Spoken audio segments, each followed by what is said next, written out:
Alright, we're out here at day 2. We've got Jason here, Brad just pulled up, and Scott as well. And so today I'm working on patching some holes that are in the side of the van. And so I've got some sheet that I've already put up. You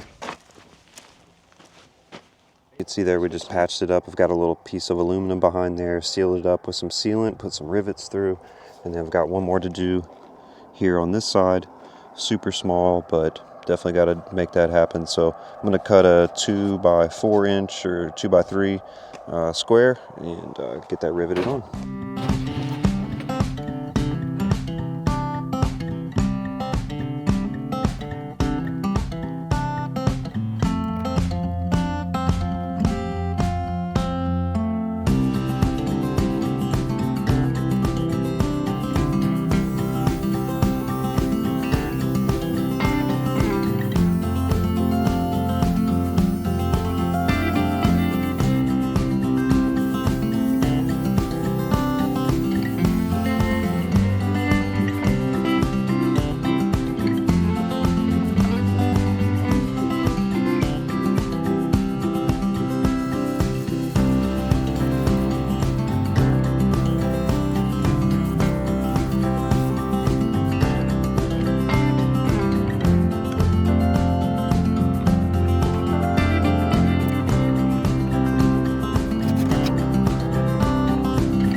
Yep. That's short power in. Yep. 120 inverter on off. This is for stuff that you normally don't have to turn on and off.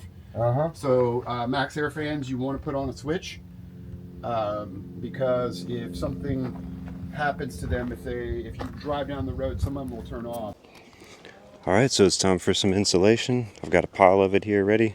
I'm going to cut some that are 16 inches in width, 8 feet long, and stick them on.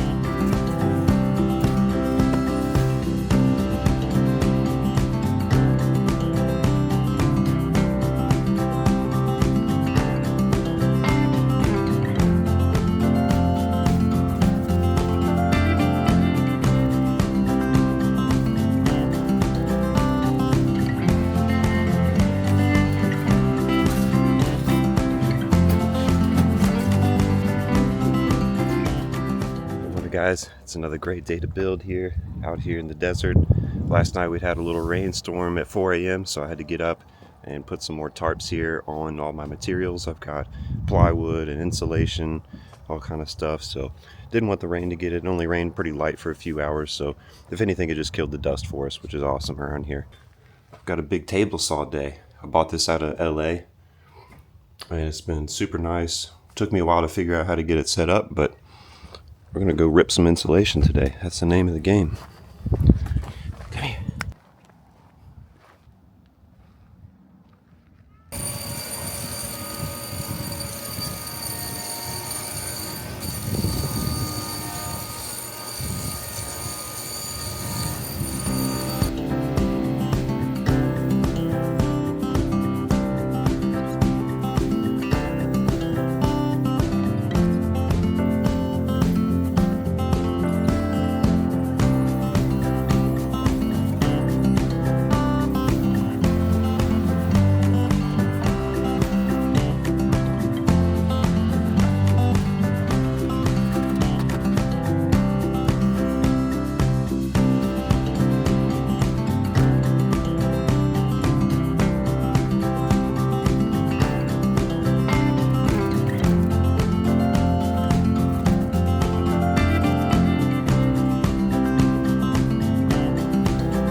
So we're going to keep on rolling. I just moved all the stuff over to the other side where the insulation's already done, and we're going to go ahead and knock out this side. So just going to rinse and repeat, same old thing. I'm not going to put you through that. We'll go ahead and just knock this out and skip to the next project. I struggled all day to cut wood straight. Got to get this done so Brad can come do the electrical system. We're going to have an L-shaped bench back here.